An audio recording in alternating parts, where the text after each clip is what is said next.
오늘 성도님들과 함께 교제할 말씀은 야고보서 4장과 5장에 관한 말씀입니다.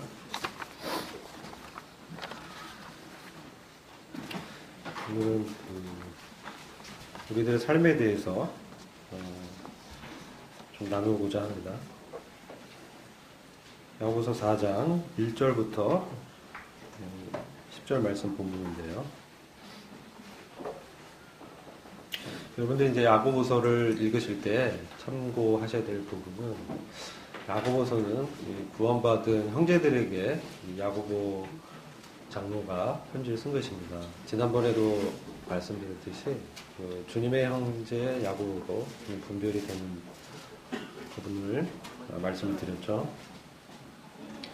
그래서 우리가 로마서에서는 믿음으로 말미암아 의롭게 되는 부분을 강조를 많이 하고 있는 반면에, 야고보서는 행위로 그 의로움을 나타내는 부분을 말씀하고 있죠.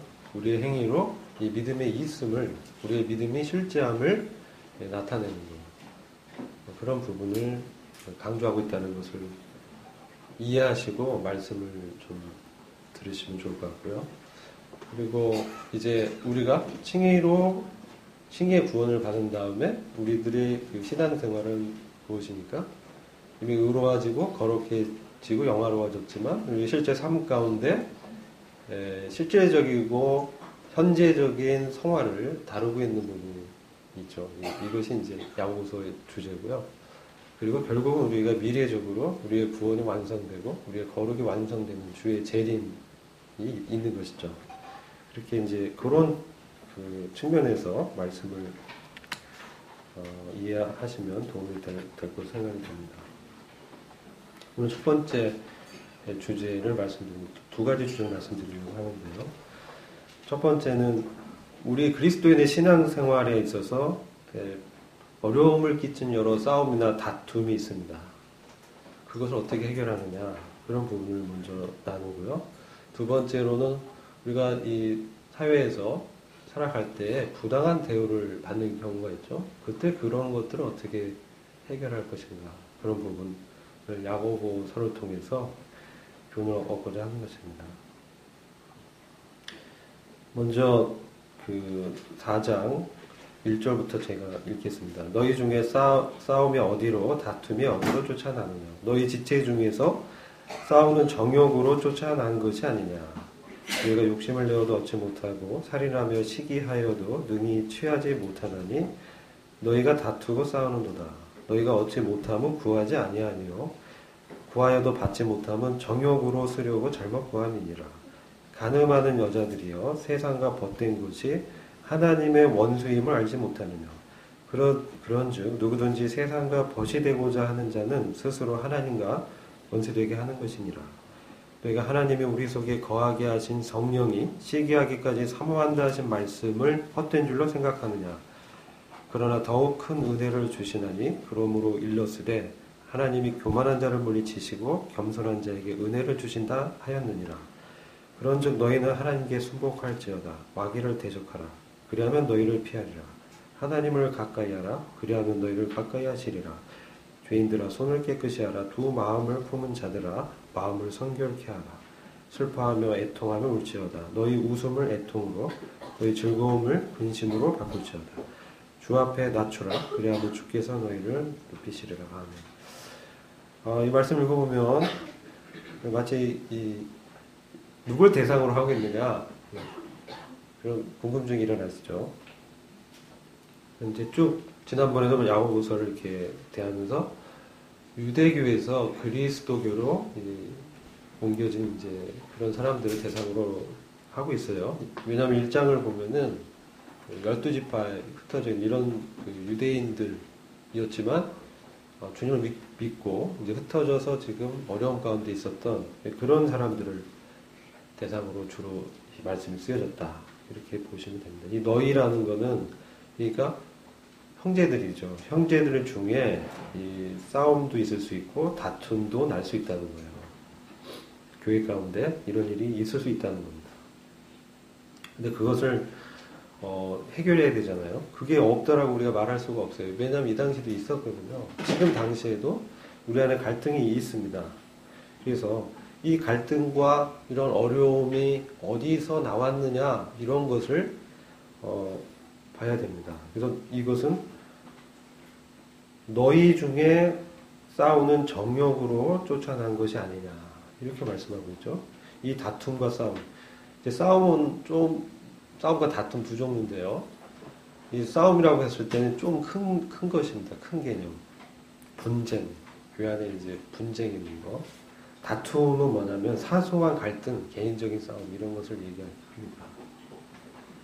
이런 것들이 이제 있었다는 거죠, 당시에. 이게 어디서 나왔느냐 했을 때 그 원인을 이제 말씀하고 있는 거예요. 그것은 너희 지체 중에서 싸우는 정욕이 있다는 거죠. 내면의 욕구들이 있습니다. 그래서 뭔가 이러한 그 욕구들이 있는데 이 욕구들은 좌절당하거나 또 표출되지도 못하거나 실현될 가망성이 없을 때 일어나는 그러한 것들이죠. 또 우리가 이 신앙생활 할 때 교회에만 생활하는 게 아니잖아요. 사회생활도 하고 하는데 거기서 어떤 그 장애물들이 나오는 거예요. 때로는 마치 하나님이 우리를 막고 있는 것이 아닌가 이런 생각도 들 때가 있습니다. 그럴 때 우리 안에 있는 이러한 욕망들 이것이 뭡니까? 옛사람의 본성이죠. 이런 것들이 채워질 때까지는 싸우려고 하는 본성이 계속 드러나는 것을 말씀하고 있는 거예요. 그 원인을 말씀드리는 거예요. 그게 하나의 원인이고 그건데 그게 어떤 식으로 발전되냐면은 너희가 욕심을 내어도 얻지 못하고 살인하며 시기하여도 능히 취하지 못하고 다투고 싸운다. 너희가 얻지 못하면 구하지 아니하며 구하여도 받지 못하면 정욕으로 쓰려고 잘못 구하느니라. 이런 것들이 이제 살인하는 마음까지 미워하는 마음까지 일어나고 시기하고 다투고 싸우고 이런 것들이 있다는 것이죠. 그런데 그것이 때로는 기도하지 않아서 그런 것도 해결되지 않는 부분을 말씀하고 있어요. 너희가 얻지 못하면 구하지 아니하며. 그런데 구하였는데도 이 구하였다라는 것은 기도했다는 겁니다. 3절에 구하였는데도 받지 못한 것은 잘못된 동기로 구했을 때 받지 못한다는 거죠. 그리고 두 번째 우리 안에 싸움과 갈등이 일어나는 그 원인으로 말씀하는 것은 4절입니다. 가늠하는 여자들이요 세상과 벗된 것이 하나님의 원수임을 알지 못하느냐. 세상과 벗되는 것을 말씀하고 있습니다. 이것을 이제 성경에서는 간음이라고 얘기합니다.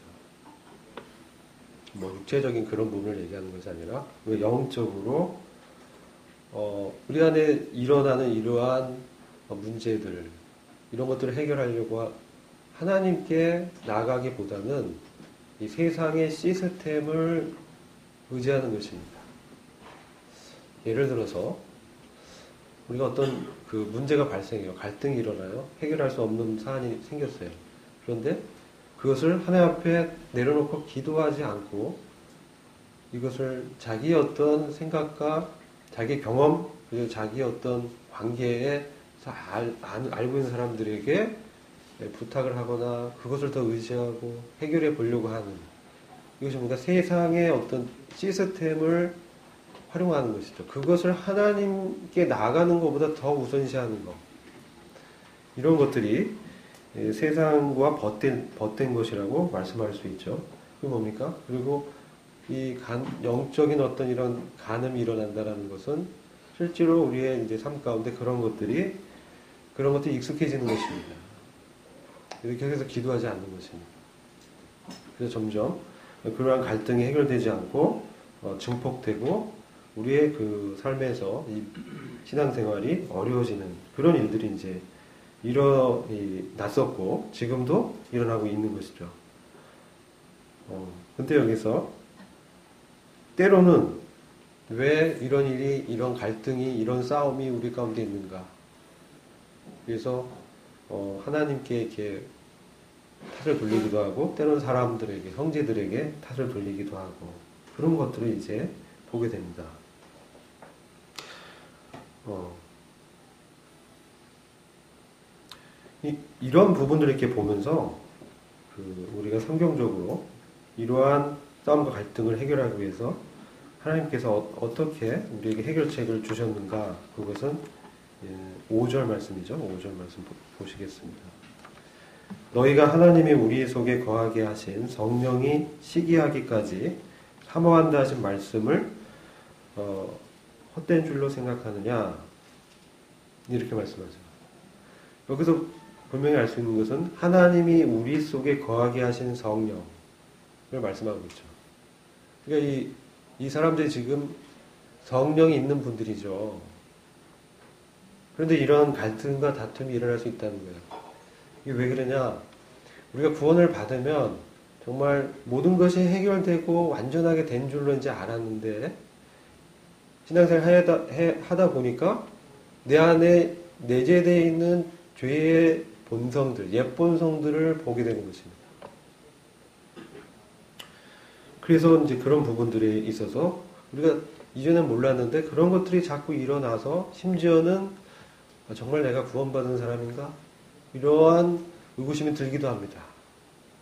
그래서 야고보를 읽다 보면 이게 정말 구원받은 사람한테 하고 있는 말씀인가? 라고 헷갈릴 수가 있어요. 근데 분명히 보면 우리 속에 거하게 하신 성령이 시기하기까지 사모한다 하신 말씀을 헛된 줄로 생각하느냐, 이런 말씀을 통해서 봤을 때 분명히 성령의 내주함, 이 성령과 연합된 영이 존재하는 그런 사람이라는 것을 보게 되죠. 그래서 이러한 우리 안에 있는 다툼, 갈등을 해결하는 그 해결 방안으로 야고보서에서 말씀하고 있는 것은 우리 안에 내주하는 성령입니다. 그래서 성령님을 이제 조명하고 있는 것이죠. 성령님은 어떤 일을 하십니까? 성령은 우리가 요한복음 14장 17절과 26절을 참조해 보시면 성령은 그리스도를 조명케 하는 것입니다. 성령은 자기의 영광을 드러내는 것이 아니라 성령은 보혜사로 주님이 어떤 분이냐, 주님이 어떤 말씀을 했느냐, 이런 것을 조명해줘서 우리로 하여금 그리스도께 나아가도록 하는, 그게 성령이 하는 일입니다. 우리 안에 다툼과 갈등이 있다면 그것을 세상적인 방법, 세상의 어떤 시스템, 정치적인 어떤 방법, 이런 것들을 해결할 것이 아니라 우리 안에 내주하시는 성령을 의지해서 바로 주님께 나아가야 되는 것이죠. 주님이 성령을 통해서 우리를 도우신다는 것입니다. 근데 요게 한 부분이고, 두 번째 또 이것을 해결할 수 있는 방안으로 말씀하고 있는 것은 6절 말씀입니다. 그러나 더욱 큰 은혜를 주시나니 그러므로 일렀을 때 하나님이 교만한 자를 물리치시고 겸손한 자에게 은혜를 주신다 하셨느니라. 뭡니까? 하나님의 큰 은혜입니다. 우리 안에 주신 성령과 그 다음 하나님의 큰 은혜. 근데 하나님의 큰 은혜는 여기서 말씀을 보면요, 그냥 은혜가 아닙니다. 뭐라고 하고 있습니까? 더욱 큰 은혜를 주신다고 하고 있어요. 그러면서 하나님이 교만한 자를 물리치시고 겸손한 자에게 은혜를 주신다 하였느니라. 이거는 뭐 성경에서 언급하고 있는 말씀인데, 그래서 성도한테도 이 말씀하고 있는 거예요. 그러니까 우리는 이런 부분들을 주의 깊게 봐야 되는 거죠. 구원을 받았는데 하나님 앞에서 겸손한 자세로 나가지 않으면 더욱 큰 은혜를 경험치 못한다는 거예요. 왜냐하면 교만한 자에게는 은혜를 주시지 않기 때문에 그렇습니다. 왜 성령이 말씀하시는데 안 들리느냐? 성령이 우리 안에서 시기하기까지 사모하시면서 말씀하시는데 왜 안 들리느냐? 내 안에 그보다 더 의지하는 시스템, 나의 계획, 나의 플랜, 나의 뜻, 이것이 있기 때문에 성령의 주님을 조명하는 그 말씀을 들을 수 없는 거예요. 그것을 더 듣고 그 말씀을 따라 간다면 더 큰 은혜를 받을 수 있는데 자기의 관성대로, 내 옛 습관이라고 하죠. 옛 본성대로 행하는 것이죠. 그래서 이렇게 갈등이 일어나고 의견의 충돌 또한 어떤 분열 이런 것들이 이제 교계 안에 이제 있지 않습니까? 이런 것들이 해결되지 않는 거예요. 그래서 이것은 이런 부분을 우리가 좀 이해하고 말씀을 계속 읽어 나가도록 하겠습니다. 근데 성령은 어떤 때 우리에게 말씀하느냐? 성령은 우리 안에서 역사하시면서 때로는 성령께서 탄식하시면서 우리가 이렇게 연약할 때 기도할 힘도 없을 때 우리를 위해서 중보하시는 그 성령님을 이렇게 조명해 주시잖아요. 저는 이게 에베소서 3장 17절 말씀을 보면요. 믿음으로 말미암아 그리스도께서 너의 마음에 거하게 하옵시고. 그러니까 삼위일체 하나님을 이렇게 같이 좀 본다면 바로 성령님께서 우리 안에 이 믿음으로 말미암아 그리스도께서 너희 마음에 이 거한다라는 것은 그 다스리고 주장하고 주권자로 있으신 거예요. 에베소서 3장도 분명히 에베소 교회 성도한테 말씀인데 왜 바울의 기도의 내용이었어요. 왜 믿음으로 말미암아 그리스도께서 너희 안에 거하게 하옵시고. 왜 이 기도를 하느냐. 우리 안에 그럼 내주하는 성령님이 안 계시냐. 그리스도께서 우리 안에 안 계시냐. 그런 얘기가 아니죠. 제가 그런 그것은 구원을 얘기하는 게 아니에요. 우리는 이미 구원 받아서 우리 안에 그리스도께서 계시고 성령이 내주하는 사람들입니다. 그런데 너의 마음에 거한다는 것은 주권을 얘기하는 거예요. 주권. 주님의 통치를 말씀하는 거예요. 나의 뜻과 내 생각이 이제 앞서다 보면 주님의 주권, 주님의 어떤 통치, 주님의 뜻, 그것을 구하기보다 눈앞에 보이는 이익, 뭔가 이런, 그런 것을 이제 추구하는 거죠. 세상적인 시스템을 이렇게 사용하는 겁니다. 그래서 교회사를 보면 교회들이 초대교회에서 점점 세상과 이렇게 타협하면서 타락해 가는 것들을 보게 됩니다. 그래서 마지막에는 라오디게아 교회처럼 말세에 배도하는 교회의 형상이 나타나게 됩니다. 그럼 어떤 교회? 거기는 사람들이 막 많이 있고 기쁘고 막 부유하고 우리는 너무나 부자고 우리에게 부족함이 없다고 얘기하는데 주님은 어디 계십니까? 문 밖에서 두들기고 계세요. 교회 문 밖에 계셔. 그래서 우리는 우리가 주님을 임금과 왕과 구주로 영접했다고 얘기하잖아요. 사도행전 보면 임금과 구주로. 뭐예요? 왕, 통치자.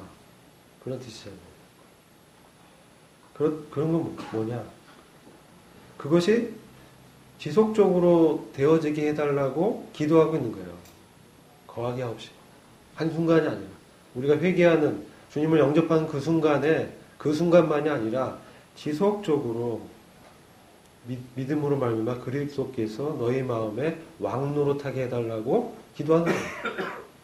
그랬을 때 성령님의 음성이 들리고 그분을 이제 의식하게 되고 그분의 질투하고 시기하기까지 사모함이 감지되는 것이죠. 우리 안에 말씀하는 성령님의 음성이 들리게 되는 것이죠. 그래서 겸손해집니다. 이건 어떤 자에게 이런 은혜가 주어지냐? 겸손하게 주님 앞에 나는 아무것도 아닙니다. 나는 정말 주님 앞에 내 의로 내세울 건 하나도 없습니다. 내가 주님을 섬긴 건 모든 것이 주님의 은혜입니다. 주님께서 계셨기 때문에 제가 이 자리에 있는 것입니다. 나의 나된 것은 하나님의 은혜입니다. 나는 나의 약함을 오히려 자랑합니다. 왜 자랑합니까? 그리스도의 강함이 내 안에 역사하게 하기 위해서. 그분의 강함이 역사해야 우리가 주님의 말씀을 따라서 순종할 수 있는 거예요. 그래서 이런 말씀, 그렇지 않다면 우리 안에는 뭡니까? 얼굴은 웃지만 내 안에 해결되지 않은 갈등이 계속 남아있는 것입니다. 그것이 계속 있다면 교회가 어떻습니까? 정말 진정 그리스도 안에서 큰 연합 안에서 나아가야 되는데 그럴 수 없는 거예요. 그래서 이런 것들을 이제 말씀하고 있는 거예요. 왜 구원받은 우리에게 이런 말씀하고 있느냐? 그리스도의 강함이 우리 안에 나타나게 하기 위해서 주님의 일을 더 우리 안에서 풍성하게 하시기 위해서 하고 있는 거죠. 이 실질적인 권면을 야고보 장로가 하는 것입니다. 그래서 보시면 우리가 주님 앞에서 겸손한다. 이 말씀은 이제 10절 말씀 잠시 보시겠습니다. 10절 주 앞에서 낮추라. 그리하면 주께서 너희를 높이시리라. 그렇죠? 주 앞에서 낮추라. 우리가 항상 주님 앞에 있다라는 의식입니다. 그렇지 않다면 우리는 그러한 의식을 놓치면 주님의 임재를 생각지 않는다면 우리는 어느 순간 내 육신의 본성대로 하기 쉬운 성향이 있는 것입니다. 왜 말씀드리냐? 사도 바울이 얼마나 위대한 사도였습니까? 사람을 높이려고 하는 것이 아니라 얼마나 많은 일을 주님 위해서 하고 희생했습니까? 그 사도 바울이 한 얘기가 있습니다. 한번 볼까요? 고린도전서 9장 27절입니다.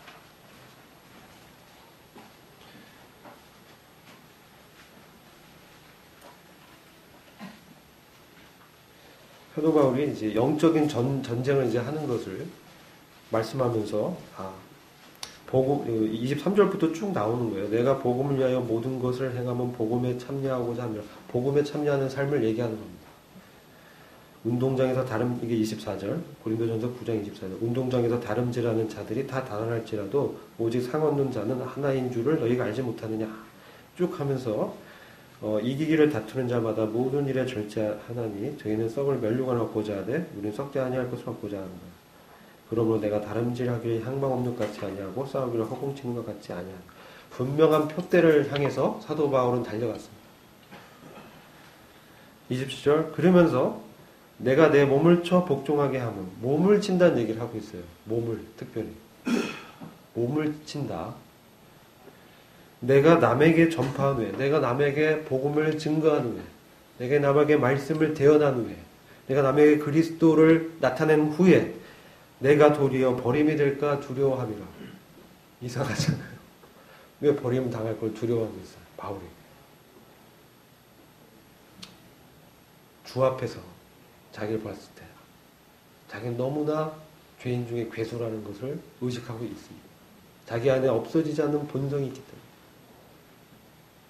항상 날마다 예수 죽인 것을 몸에 짊어진다라고 얘기하고 있어요. 한 번의 신앙 고백으로 끝나는 게 아니라 우리가 주님 만날 때까지 이것은 계속해서 우리가 우리 삶 가운데 유의해야 될 사항인 거예요. 바울도 자기가 버림이 될까 두려워했습니다. 그래서 몸을 쳤다는 거예요. 이렇게 때렸다는 얘기가 아닙니다. 내가 나를 이렇게 자해했다는 얘기가 아니에요. 내 안에 그 옛 육신의 습관 그것이 일어날 때 몸을 쳤다는 거예요. 몸은 중성이거든요. 몸은 중성이에요. 몸은 내가 하나님의 의에 드릴 수도 있고 죄악에 드릴 수도 있는 거예요. 그럴 때 내 안에 그러한 육신성이 일어날 때 몸을 쳐서 복종시켰다는 거예요. 어떻게 복종시켰느냐. 그걸 이제 인지하는 거죠. 나에게 강함이 없고 그리스도께 강함이 있다. 그래서 주님의 십자가에 내가 이미 죽은 자다라는 것을 믿음으로 여기는 것을 계속했다는 거예요. 지속적으로. 그렇게 되었을 때 그가 버림이 되지 않는 것.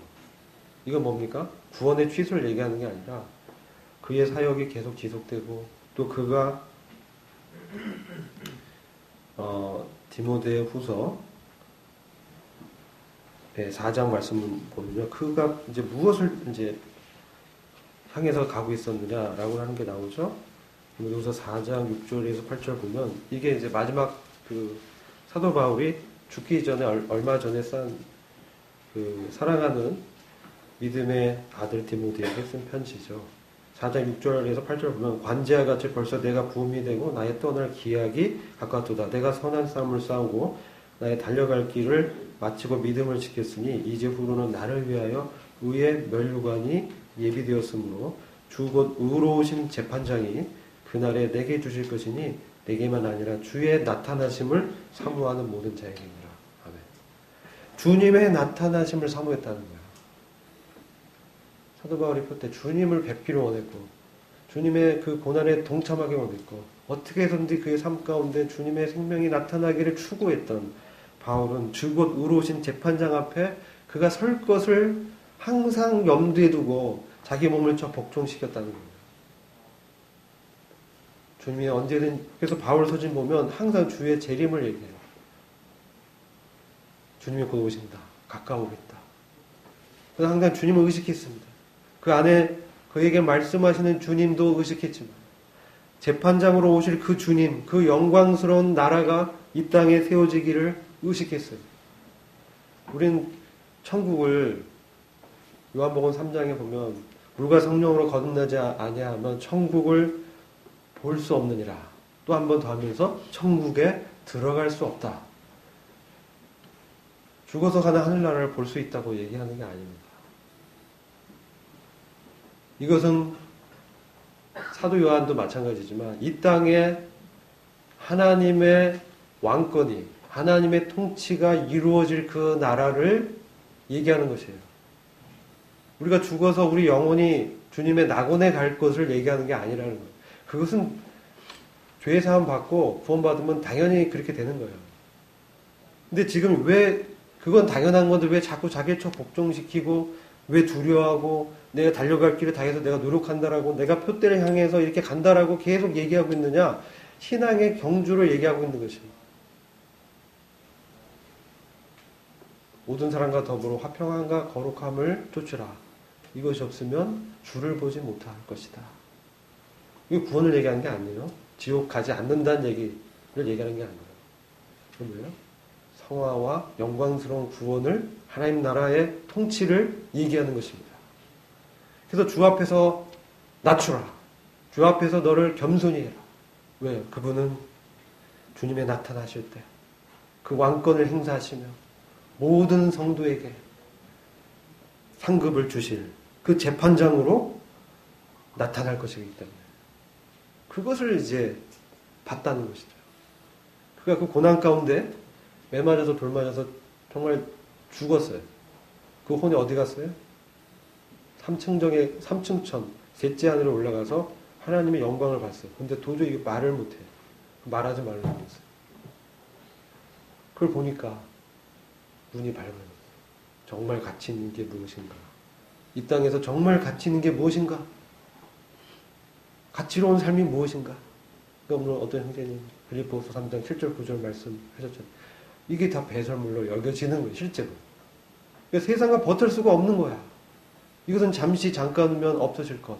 영원한 하나님의 나라가 그의 마음 중심에 믿음으로 말미암아 예수 그리스도께서 너희 안에 거하게 하옵시고 그 왕권과 통치권이 그 마음의 중심에 분명하게 각인됐어요. 그게 모든 전 인생이 이제 주님의 것이에요. 모든 것이 어떤 상황이든지 다 주님의 것이에요. 그리고 예배당에 와서 수요 집회에 와서 집회할 때만 주님의 것이 아니라 더 많은 날들에서 더 많은 시간에서 주님의 임재를 의식하면서 날마다 그는 몸을 쳐 복종했다는 거예요. 그게 안 하면 안 되기 때문에. 그래서 이 말씀하는 것입니다. 다시 이제 야고보서로.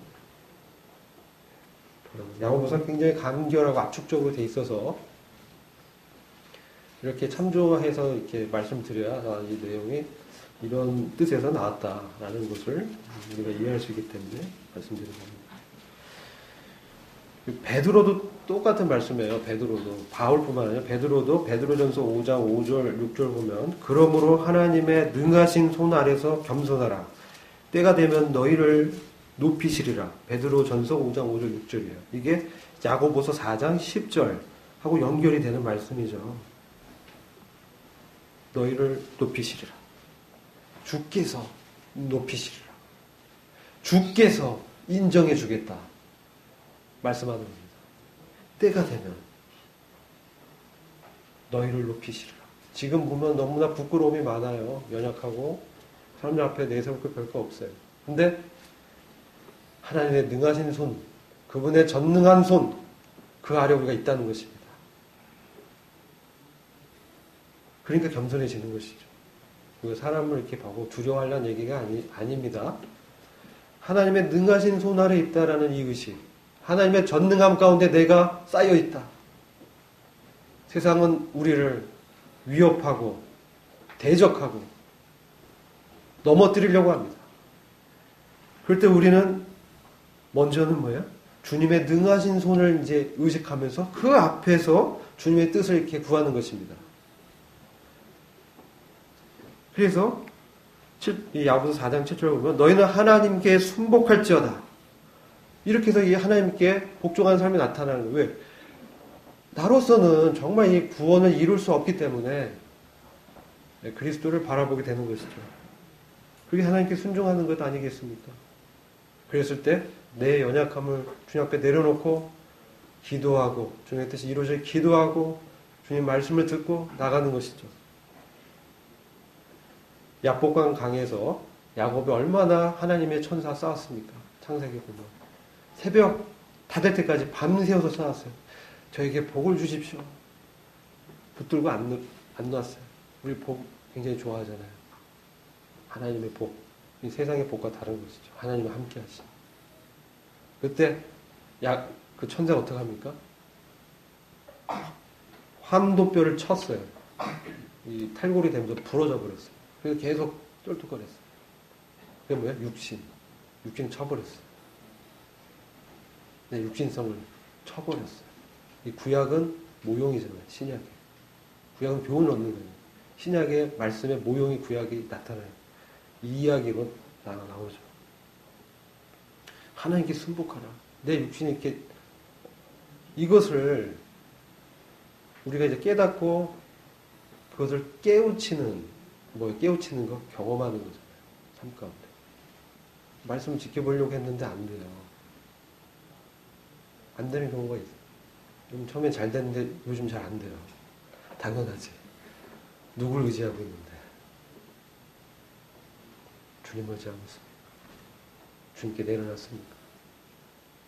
주님의 뜻을 구했습니까? 주님의 주권을 인정하십니까? 모든 환경이 그렇게 된 것도 주님의 뜻임을 받아들이시겠습니까? 네, 그렇습니다. 내 육신이 부서지는 거죠. 하나님께 진정한 순복이 뭐예요? 자연스럽게 누가 뭐 억지로 하는 게 아니에요. 자연스럽게 순하게 낮아지는 거죠. 복종하는 거예요. 네, 주님. 그럴 수밖에 없죠. 주님의 주권이 내 안에 있으니까. 막 하는 게 아니에요. 내 의지로 막 하려고 막 복종하는 게 아니라 이제는 그냥 순수하게 순하게 복종하게 되는 거예요. 그것을 하나님 원하는 거예요. 억지로 복종시키는 게 아니라 정말 하나님의 주권을 이해하게 되고 그것을 경험하게 되면 그냥 순진하게 순하게 하나님 따라가는 게 왕도라는 거 아는 겁니다. 그게 큰 복이라는 거 아는 겁니다. 그거 외엔 길이 없음을 이제 아는 것이죠. 그래서 아무리 세상에서 즐거움을 찾고 복을 찾고 잘 되보려고 해도 아무것도 아니라는 것을 알게 되는 거죠. 그 영광을 봤을 때 계시를 통해서 바울이 눈이 열렸거든요. 그 다음에 뭡니까? 마귀를 대적하는 거예요. 놀랍지 않습니까? 마귀를 대적하라. 그리하면 너희를 피하리라. 여러분 어떻게 마귀를 대적합니까?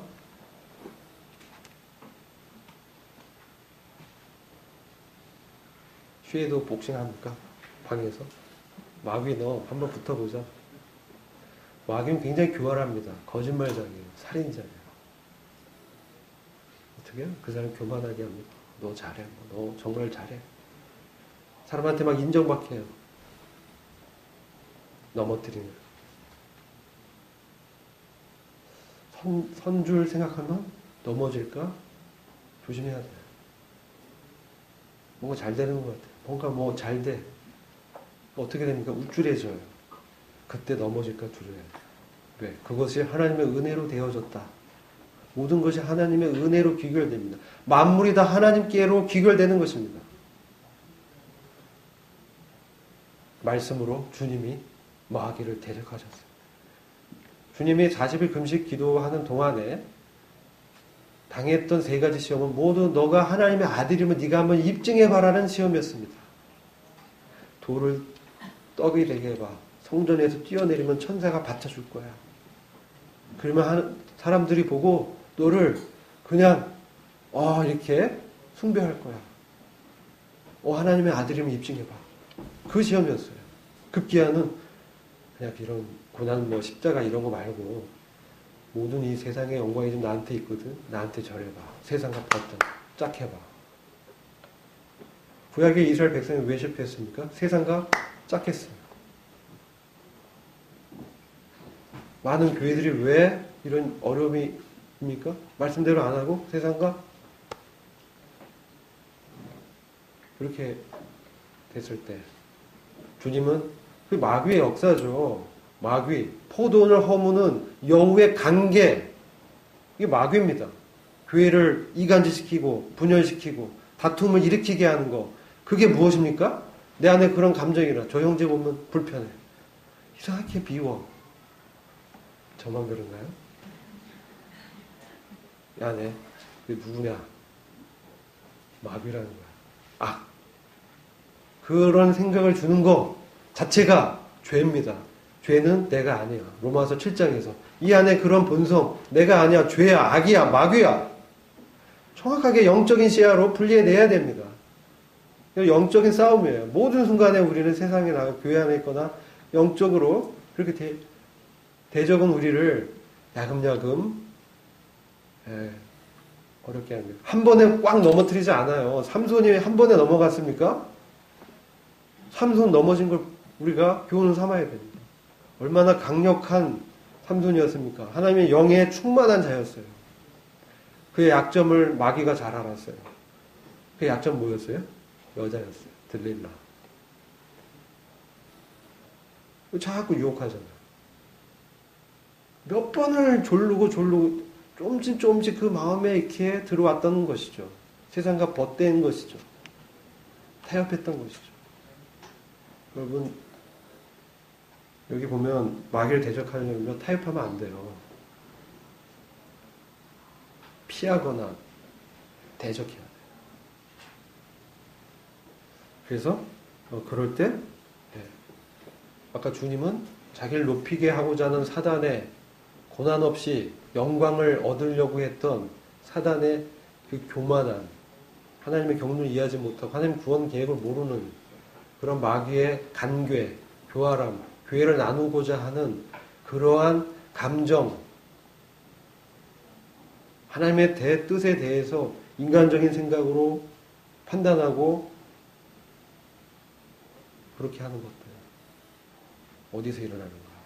포도를 허무는 여우의 간계를 주의하라고 하잖아요. 이렇게 각양각색으로 마귀는 우리를 넘어뜨리려고 합니다. 그때 하나님의 말씀으로 우리가 주 앞에 겸손히 순복하고 있으면 그것이 말씀으로 감지가 됩니다. 이건 악이구나.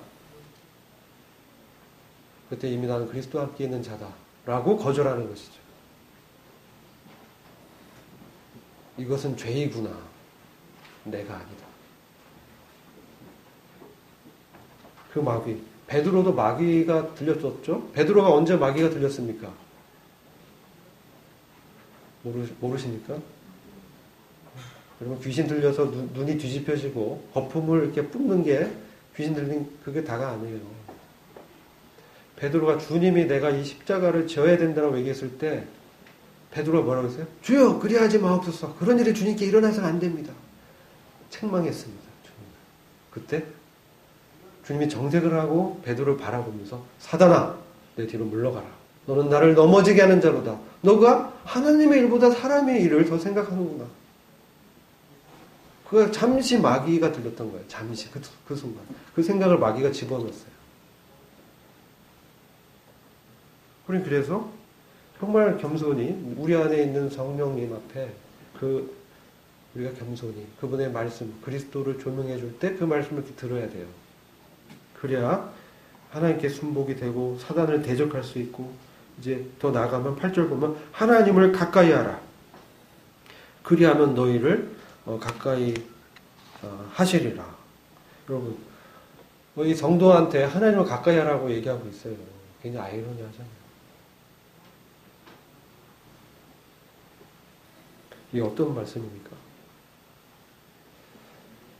교회 생활 열심히 해라. 기도 열심히 해라. 주일 성수 꼭 해라.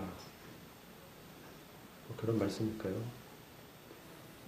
하나님을 가까이 하라. 네? 어떤 말씀일까요? 저는 이 말씀 묵상하면서 로마서 10장 8절을 말씀하는 것으로 분별이 됐어요.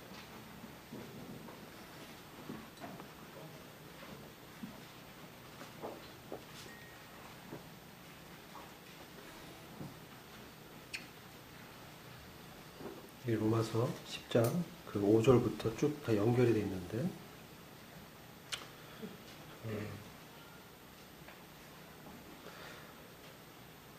모세가 기록하되 10장 5절부터 읽을게요. 모세가 기록하되 율법으로 말미암는 의를 행하는 사람은 그 의로 살리라 하였거니와 믿음으로 말미암는 의는 이같이 말하되 내 마음에 누가 하늘에 올라가겠느냐 하지 말라 하니 올라가겠느냐 함은 그리스도를 모셔 내리려는 것이요. 혹 누가 음부에 내려가겠느냐 하지 말라.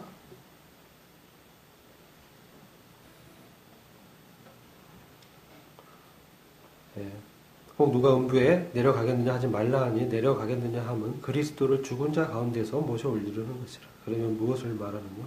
말씀이 내게 가까워 내 입에 있으며 내 마음에 있다 하였으니 곧 우리가 전파하는 믿음의 말씀이라. 이 말씀이죠. 말씀이 어디에 있다라고 하고 있어요? 하늘에 있습니까? 바다 건너에 있습니까? 어디 있어요? 마음에 있다. 말씀은 누구예요? 그리스도. 말씀 대신 그리스도. 그리스도가 내 마음에 있다.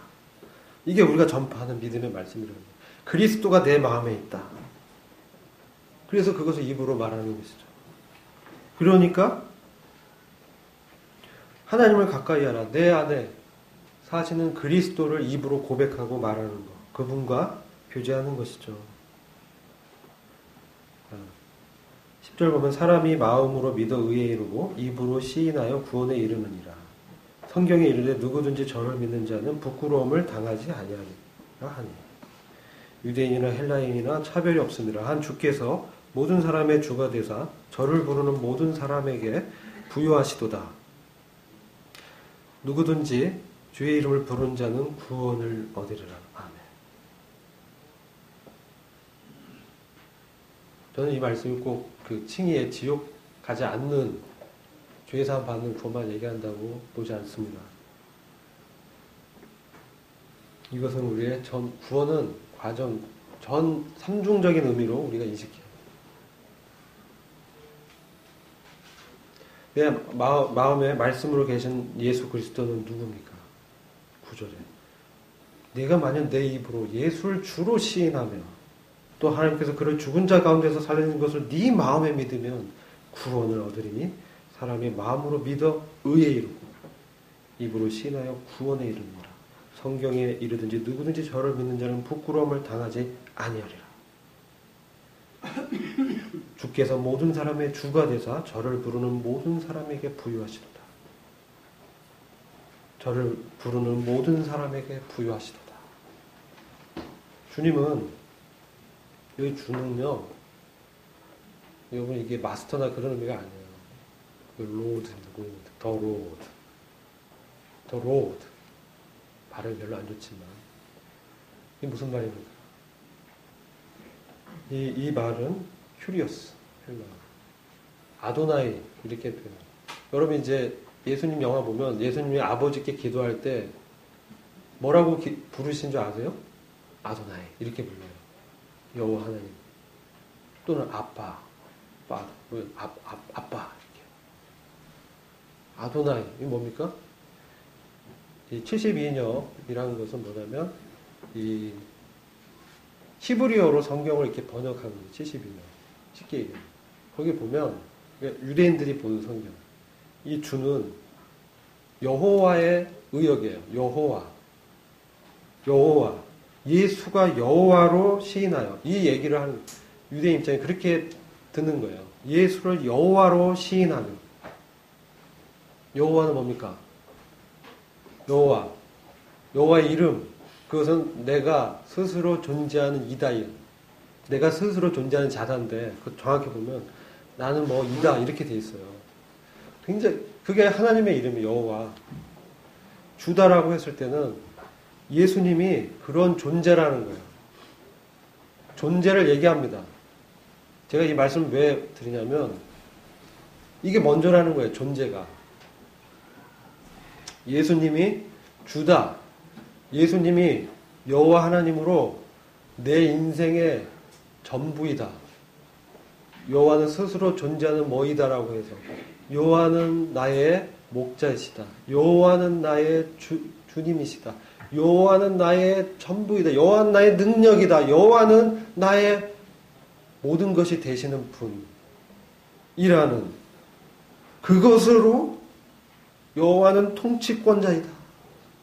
나를 지은 창조주이시자 나의 모든 순간에 함께하는 그러한 전능자시다. 내가 누구를 두려워하리요? 그러면서 사도들이 매 맞고 채찍질 맞을 때 그 바리새인 공회원들 뭐라 했어요? 예수의 이름으로 증거하지 마. 너 더 맞을 거야. 그러니까 뭐라 그래요? 내가 하나님 앞에서 너의 말을 들으랴? 하나님의 말을 들어야 되냐? 그 얘기 하잖아요. 옛날에는 예수님 저 예수님 모르거든요? 라고 3번 부인했던 베드로도 그랬다는 것이죠. 예수님 모르거든요. 근데 지금은 담대해졌어요. 성령께서 역사하는 것이죠. 그래서 이 주라는 것은 그런 얘기. 이 당시 로마 시대에 이 주는 똑같이 쓰였는데 그것은 황제를 얘기하는 거예요. 황제. 통치권자. 황제. 그래서 그리스도인의 죄명이 무신론자입니다. 전에 말씀드린 무신론자. 신이 없다고 생각하는 사람들이라는 거예요. 그리스도인의 죄. 그리스도인을 죽인, 사형시킨, 순교당한 그리스도인의 죄명이 무신론자. 무슨 말입니까? 정치범. 쉽게 얘기하는 거예요. 그 당시 로마의 황제는 자기를 신이라 칭했습니다. 자기를 신이라 칭했습니다. 근데 그리스도인은 황제를 주라고 칭하지 않거든요. 우리 주는 예수님이십니다. 예수님은 예수님은 나무에 달려 죽었잖아. 내가 알고 있는데 아닙니다. 죽은 자 가운데서 부활하신 하나님의 아들입니다. 부활하신 주님이십니다. 그분이 바로 여호와 하나님이셨습니다. 메시아입니다. 당신과 나를 창조한 하나님이십니다. 하나님 본체십니다. 그래서 그 앞에서 시인하는 거예요. 주로 시인한다는 그런 의미입니다. 마음으로 믿어 의에 이르렀는데 입술로 주로 고백하고 시인해요. 그건 뭐예요? 로마의 통치권자들 앞에서 그것을 고백하는 거예요. 그럼 어떻게 됩니까? 너는 무신론자구나. 그렇게 되는 거예요. 무신론자구나. 그렇게 되면 이제 사자한테 이렇게 원형 경기장에서 사자 바보로 이렇게 그리스도인들을 죽였잖아요. 그걸 즐겼어요. 아주 잔인한 민족이 로마 민족이. 그게 주로 시인한다는 거예요. 예수님을 주로 시인했다. 로마서가 그런 배경에서 로마에 있는 성도한테 쓴 편지잖아요. 그 의미를 로마에 있는 성도는 아는 거예요. 이게 무슨 말을 하고 있다. 라는 아는 거예요. 이 주로 시인하면 죽을 수도 있겠구나. 라는 신앙 고백을 하는 것입니다. 그게 주로 시인하는 거예요. 유대인들이 왜 실패했습니까? 유대인은 입술로만 고백했다는 거예요. 그 얘기를 이사야서나 쭉 얘기하고 있어요. 그들이 너희 입술로는 나를 존경한다고 하지만 너의 마음은 내게서 멀구나. 입술로는 주로 고백하지만 네 마음은 내게서 멀구나. 라고 이제 유대인들, 우리의 모형, 구약성경에서 그렇게 이제 유대인들이 정죄 당하는 거예요.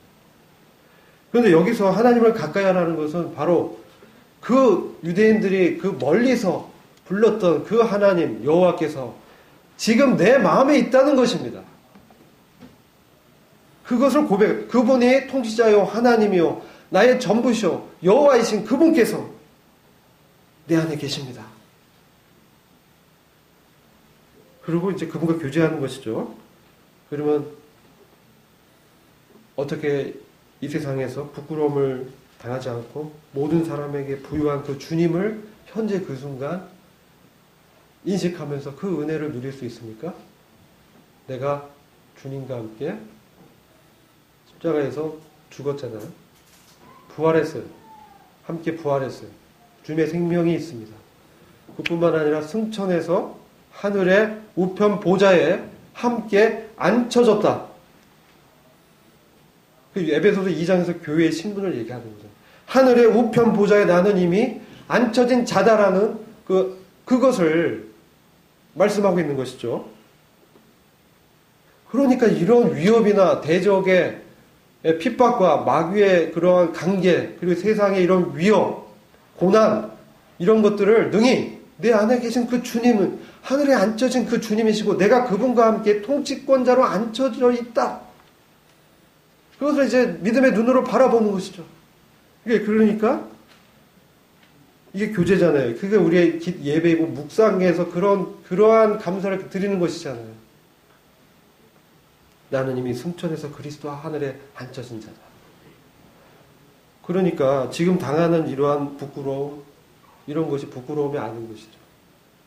이런 차별, 이러한 소외감, 대우, 이런 것들은 아무것도 아닌 것으로 여길 수가 있는 것이죠. 그래서 로마서 10장 11절에 보면 누구든지 저를 믿는 자는 부끄러움을 당하지 아니하리라. 주님이 인정한다는 것이죠. 그리고 또한 삶 가운데서 우리가 이제 예수님 믿으며 사는 거 쉽지 않습니다. 분명히 어려운 일이에요. 그런데 왜요? 타협하면 쉬워요. 여러분 타협하면 쉽습니다. 그냥 똑같이 살면 너무나 쉬워.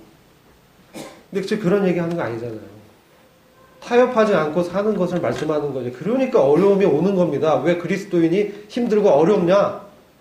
세상과 타협하지 않고 믿음을 지키려고 하니까 어려움이 오는 거예요.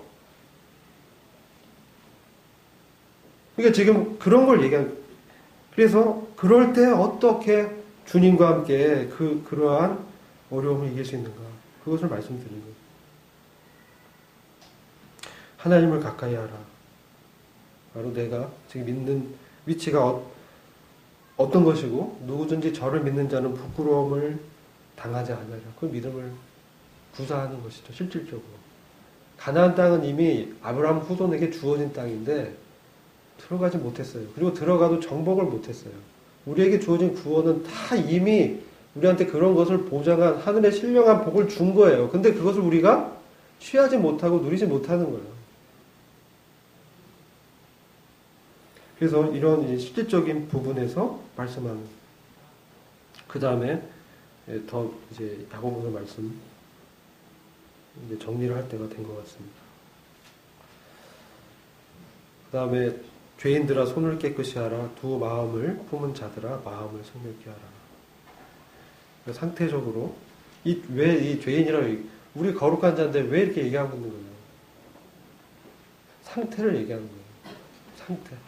우리 신분은 그리스도 앞에 있는데 상태적으로 우리가 이런 상태로 타협하고 살 수 있기 때문에 얘기하는 거예요. 그 두 마음을 품고 살 수 있기 때문에 그러지 말라고 하는 거예요. 마음을 성결케 하라. 그러면서 결론적으로 말씀드리면 주 앞에서 낮춰라. 주께서 너희를 높이시리라. 이 말씀을 하면서 이러한 우리가 신앙생활에서 이런 싸움과 갈등을 어떻게 해결하고 마귀를 어떻게 대적하고 그리고 우리가 하나님께 순복하는 믿음을 구사를 어떻게 하는 부분을 말씀을 드렸습니다. 그래서